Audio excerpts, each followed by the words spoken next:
Alhamdulillah, di antara sekian hamba Allah yang masih berkehidupan, kita yang masih diberikan kenikmatan iman. Alhamdulillah, di antara sekian hamba Allah yang mengaku beriman, kita yang diberikan kemampuan untuk membuktikan keberimanan itu dengan menunaikan solat Jumat berjamaah. Dengan itulah kemudian kita dipanggil, ya ayyuhalladzina amanu, hei para pemilik iman. Semoga Jumat yang kita tunaikan di hari ini dijadikan oleh Allah Subhanahu wa taala sebagai Jumat terbaik dari sekian Jumat yang pernah kita tunaikan.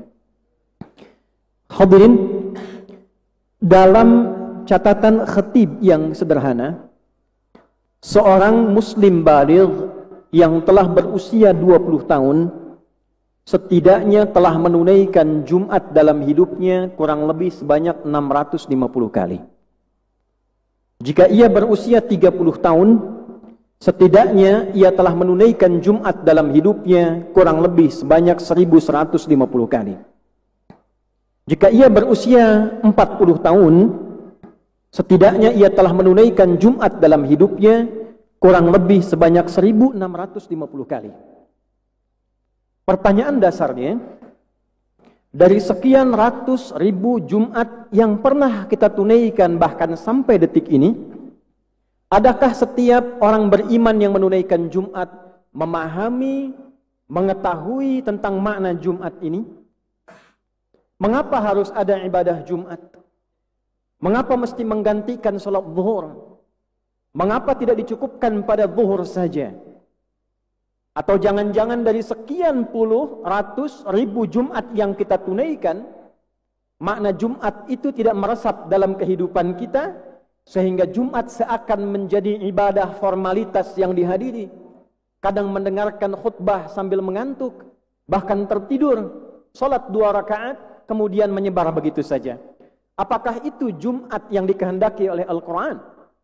Apakah suasana Jumat itu yang pernah terjadi di masa Rasulullah SAW?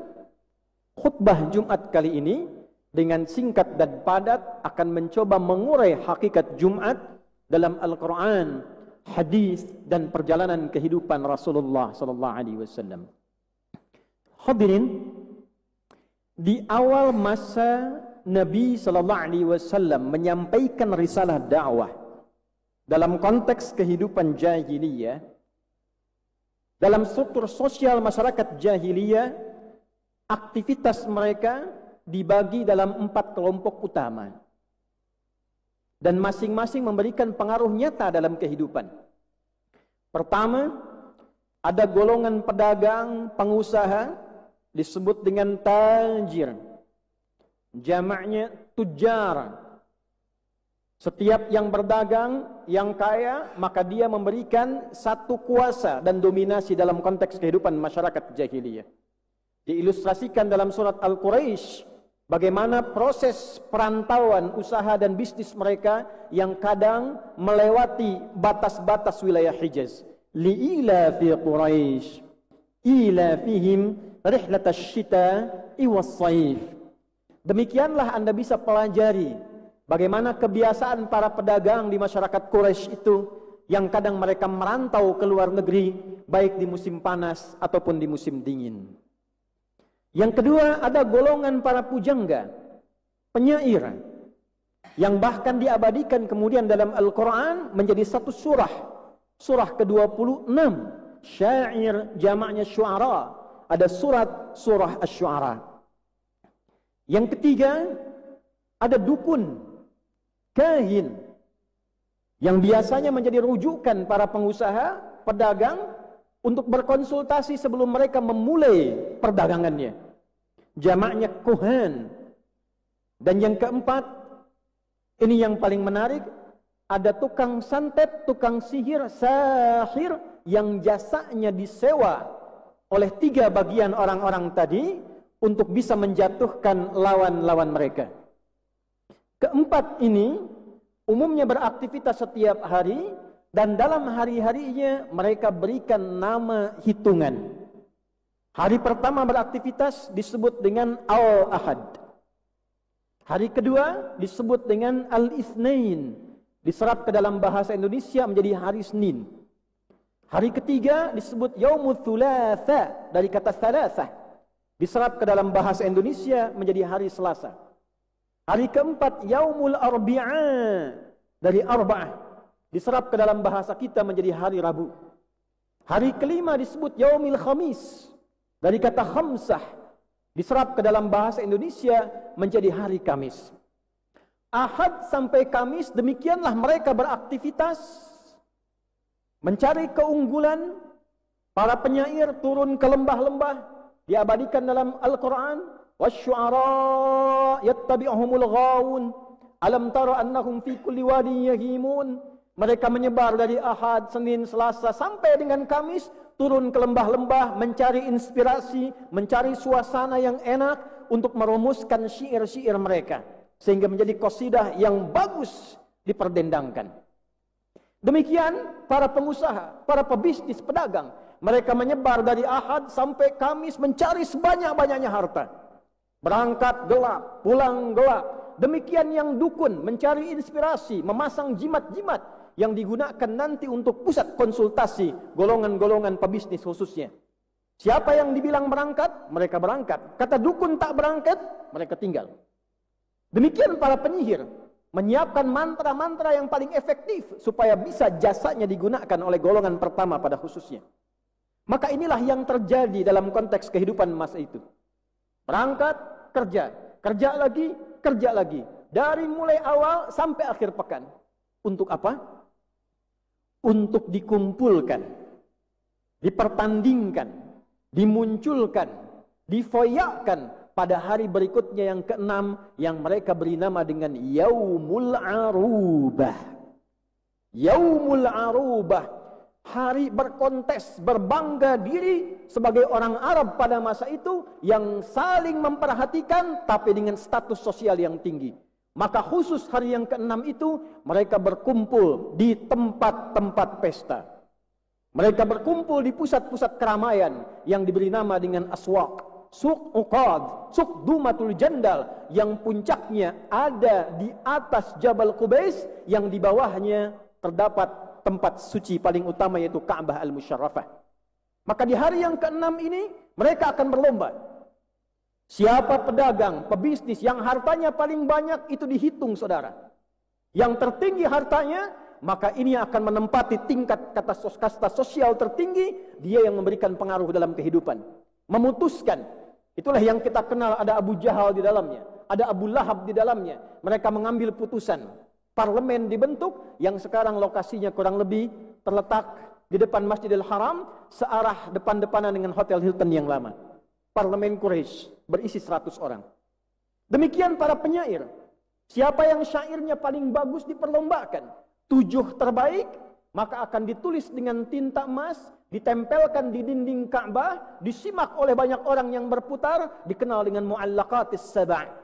Yang kelak nanti di masa Islam akan diganti dengan kain kiswah bertuliskan ayat-ayat Al-Quran dan Asma'ul Husna.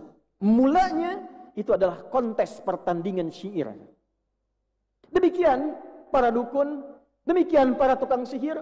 Maka yang terjadi adalah yang kaya dia semakin kaya, punya kuasa untuk menindas yang lemah semakin tertindas, diperbudak oleh sistem kehidupan demikian.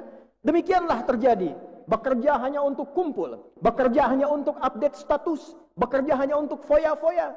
Jadi kalau Anda bekerja, berangkat gelap, pulang gelap, akhir pekan cuma foya-foya, akhir pekan cuma update status, saudara, Anda tertinggal. 15 abad lalu, umat jahiliyah sudah melakukan itu. Maka apa yang terjadi? Secara singkat, dalam periode Nabi SAW hendak berhijrah ke Madinah.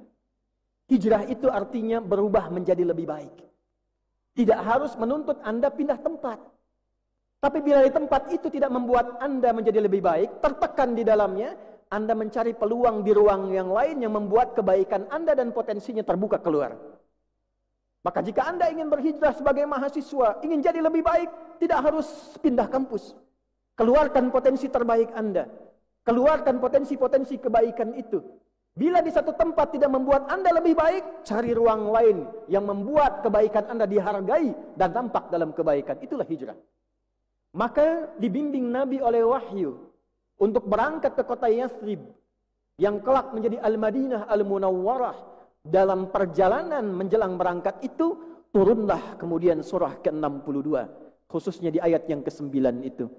Ya ayyuhalladzina amanu idza nudiya lis-salati min yaumil jumu'ati fas'au ila dzikrillah. Hei orang-orang yang beriman, ya disebutkan sebanyak 361 kali dalam Al-Quran. Huruf panggilan nida.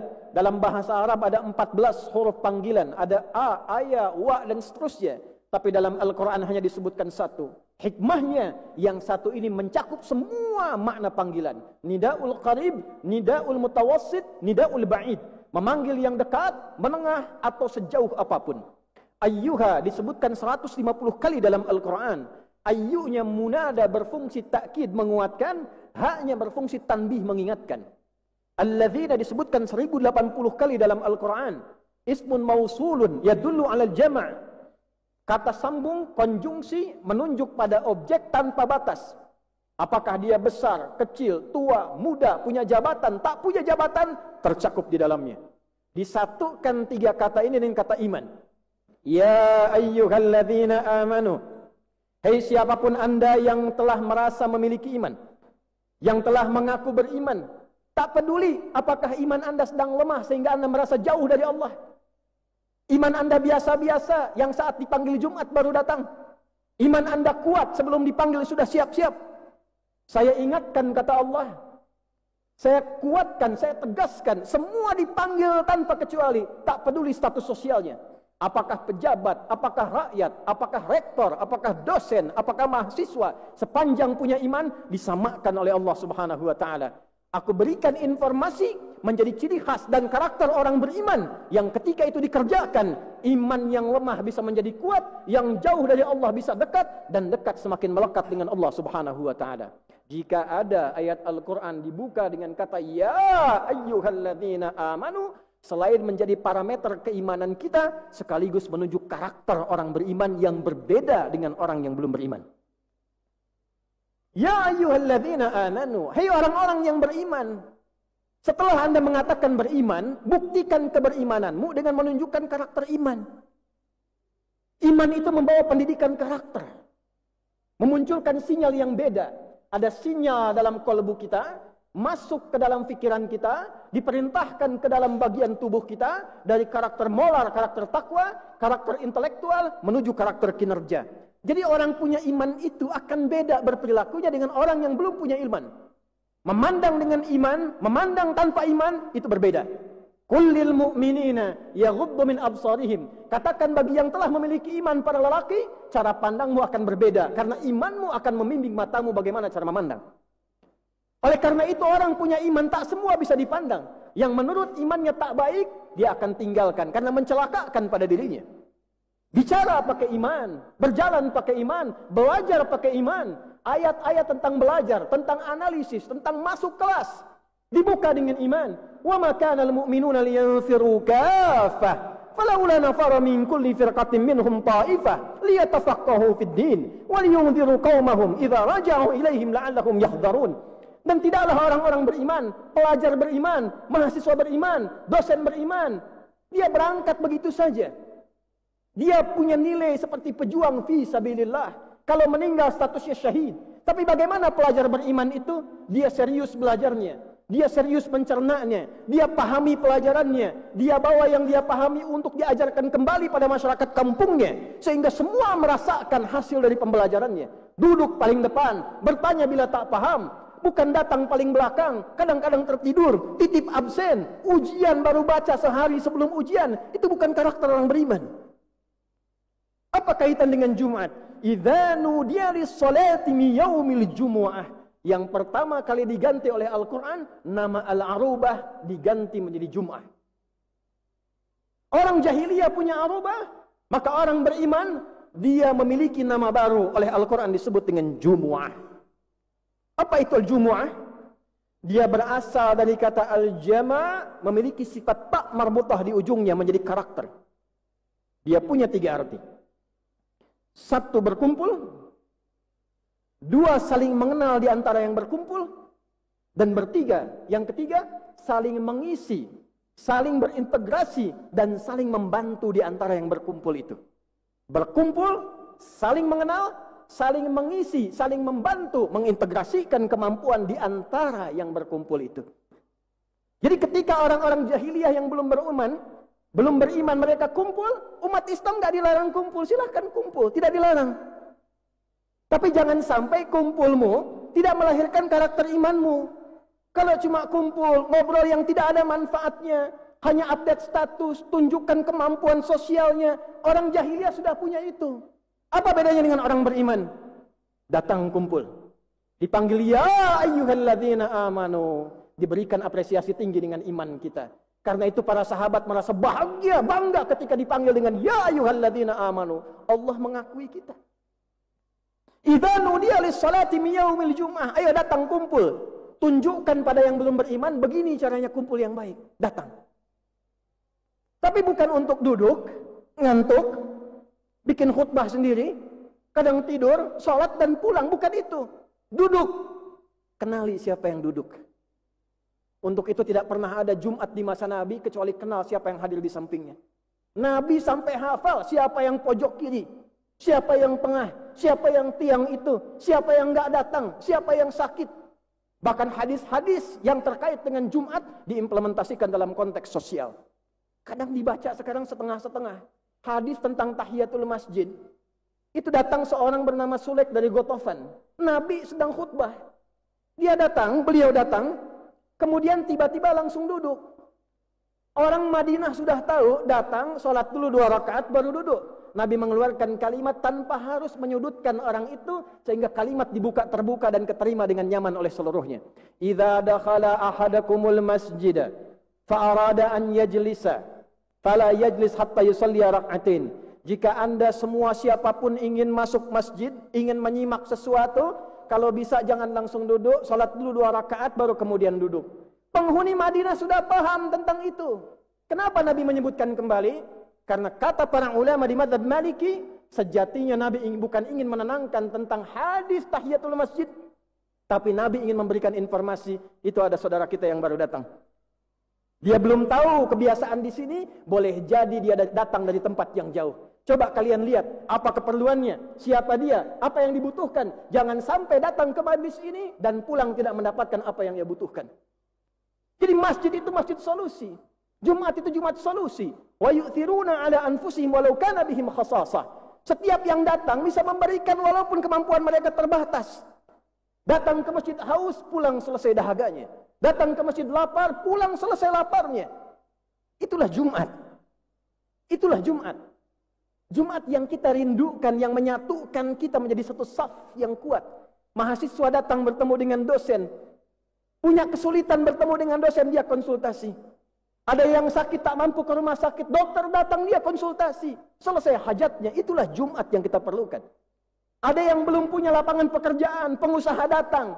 Masjid di sini mendapatkan database-nya. Siapa yang pengusaha, siapa yang dosen, di bidang apa. Database muncul, begitu datang, dihadirkan. Diberikan solusi, itulah Jumat. Itulah sebabnya kenapa letak surah Al-Jumu'ah terletak setelah surat As-Saff. Yang menyatukan kita, menguatkan kita menjadi satu barisan dan memberikan solusi dalam kehidupan. Itulah Jumat. Bukan datang kita tak kenal siapa yang di samping kita, tak tahu siapa yang di kiri kita, siapa yang di belakang kita. Walaupun sah secara fikih dan menggugurkan kewajiban, tapi keberkahan itu tidak kita raih. Jumat berkah, berkah ziyadatul khair wastimraruhu, bertambahnya nilai kebaikan dan konsisten dijaga sampai kapanpun. Jadi Jumat berkah bukan berkah diartikan dengan makanannya.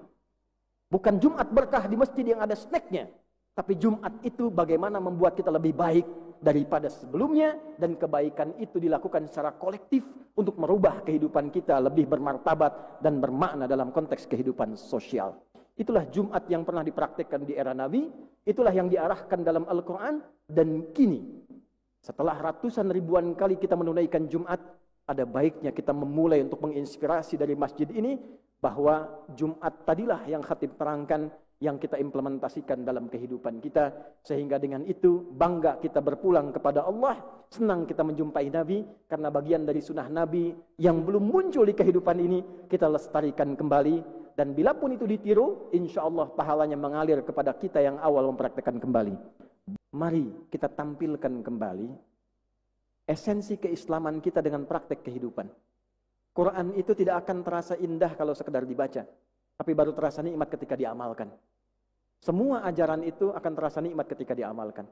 Insya Allah, kalau setiap Jumat kita praktekkan demikian, setiap jamaah, tiap waktu kita praktekkan demikian, insya Allah kerukunan akan tercipta, kebahagiaan tercipta, penguatan di bidang ekonomi tercipta, dan harapan untuk menjemput Indonesia Emas 2045 yang menghadirkan masyarakat berperadaban dan berkemajuan, setidaknya kita bisa tunjukkan sebagai umat Islam, itu kita awali dari masjid ke masjid. Bila masjidnya dioptimalkan sesuai dengan fungsinya, maka insya Allah negara pun, bangsa pun akan mendapatkan bagian dari manfaatnya.